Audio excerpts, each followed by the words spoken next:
नमस्कार। आज हम देख रहे हैं मई 2025 के भारत पाकिस्तानी सैन्य टकराव को। हमारे पास इस पर कुछ ज़रूरी दस्तावेज हैं।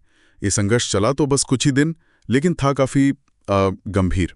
तो आज हम इसकी मुख्य घटनाओं को समझेंगे, दोनों तरफ के क्या दावे थे और इसका असर क्या हुआ। शुरुआत करते हैं उस घटना से जिसने शायद ये सब शुरू किया, पहलगाम का आतंकी हमला। तो हुआ ये कि 22 अप्रैल 2025 को पहलगाम में एक हमला हुआ। दुखद 26 पर्यटकों की जान चली गई। जिम्मेदारी ली द रेजिस्टेंस फ्रंट या टीआरएफ ने। हाँ, और टीआरएफ के बारे में ये कहा गया कि इसके तार पाकिस्तान में बैठे लश्कर-ए-तैयबा और जैश-ए-मोहम्मद से जुड़े हैं। बिल्कुल। और भारत ने फौरन उंगली उठाई पाकिस्तान पर, कहा कि वो इन गुटों की मदद कर रहा है। हाँ, सीधा आरोप। पाकिस्तान ने इसे खारिज किया, मतलब पूरी तरह से, और कहा कि एक स्वतंत्र अंतर्राष्ट्रीय जांच हो। और यहीं से फिर वो डिप्लोमेटिक टेंशन तेजी से बढ़नी शुरू हो गई है ना। बहुत तेजी से। हाँ, क्योंकि सिर्फ बयानों तक बात नहीं रही। भारत ने सिंधु जल संधि को सस्पेंड कर दिया।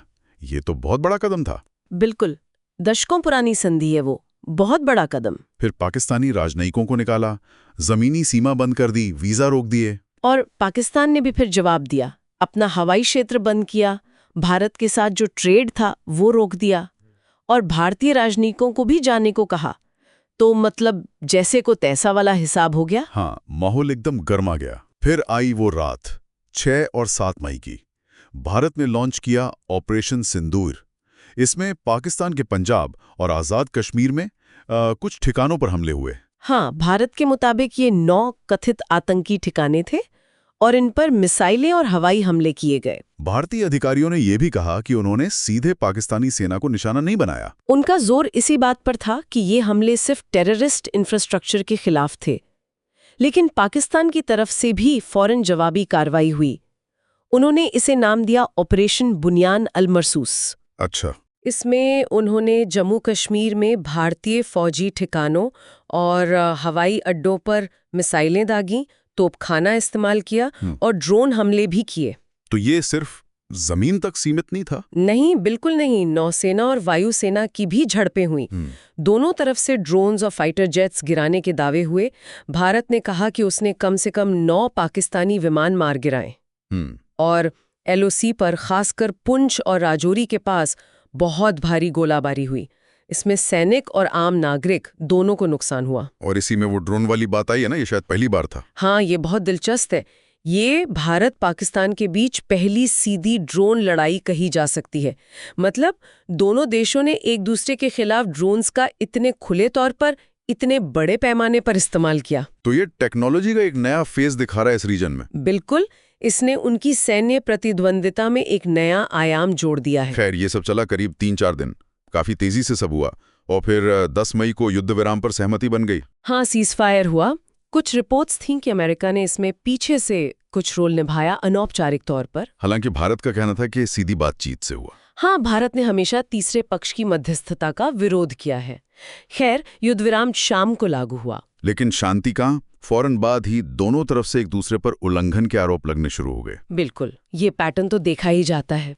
और नतीजों की बात करें तो दोनों ने अपने अपनी जीत का दावा किया। हाँ, भारत ने कहा कि ताक आतंकी कैंप तबाह किए, पाकिस्तानी विमानों को मार गिराया। और पाकिस्तान ने कहा कि उनकी सेना ने भारतीय हमलों को सफलतापूर्वक रोका और उन्होंने भी भारत के जेट और ड्रोन गिराए। हताहतों के आंकड़े भी जाहिर है अलग अलग थे। भारत ने 100 से ज्यादा आतंकी मारने का दावा किया। और पाकिस्तान ने करीब 31 नागरिकों की मौत की बात कही और इंफ्रास्ट्रक्चर को भी नुकसान की रिपोर्ट दी। और कश्मीर में तो हालात बहुत खराब हुए होंगे। हजारों लोग विस्थापित हुए, घर, स्कूल सब क्षतिग्रस्त हुए। आम जिंदगी पूरी तरह पटरी से उतर गई थी। कुछ बड़े रणनीतिक बदलाव भी हुए इस दौरान। हाँ, जैसे सिंधु जल संधि का निलंबन। हाँ। ये बहुत बड़ा मुद्दा है। पानी के बंटवारे को लेकर इसके दूरगामी असर हो सकते हैं। और दूसरे डिप्लोमेटिक और ट्रेड एग्रीमेंट्स भी रोक दिए गए। बिल्कुल, पाकिस्तान ने अपना एयर स्पेस बंद किया था, वो बाद में युद्ध विराम के बाद खोल दिया गया। देशों के अंदर क्या माहौल था? पाकिस्तान में पब्लिक ओपिनियन काफी हद तक सेना के समर्थन में दिखा।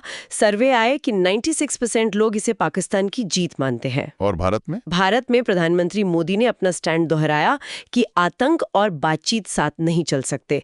मतलब पहले एक्शन फिर बात। तो ये सिर्फ 2 देशों के बीच की बात नहीं रही? नहीं, बिल्कुल नहीं। 1971 के बाद ये सबसे तीव्र सैन्य टकराव था। और क्योंकि दोनों न्यूक्लियर पावर्स हैं तो दुनिया भर में चिंता थी। परमाणु युद्ध का खतरा हमेशा की तरह। हाँ, और जैसा हमने कहा ड्रोन्स का इस्तेमाल, ये दिखाता है कि सब कॉन्टिनेंट में लड़ाई का तरीका तकनीकी रूप से बदल रहा है। और अमेरिका की भूमिका, चाहे वो कितनी भी अनौपचारिक क्यों ना हो, तनाव कम करने में थी। तो संक्षेप में कहें तो ये एक छोटा लेकिन काफी महत्वपूर्ण संघर्ष था। हाँ, इसने तकनीकी बदलाव दिखाए जैसे ड्रोन, रणनीतिक बदलाव लाए जैसे सिंधु संधि का निलंबन, दोनों पक्षों ने जीत के दावे किए और दुनिया भर में चिंता पैदा की। और यहाँ एक सवाल जरूर उठता है सोचने के लिए, युद्ध विराम तो हो गया है, लेकिन तनाव बना हुआ है, आरोप लग रहे हैं।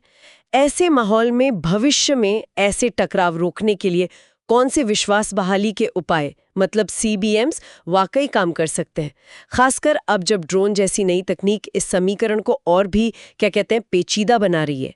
ये एक बड़ा सवाल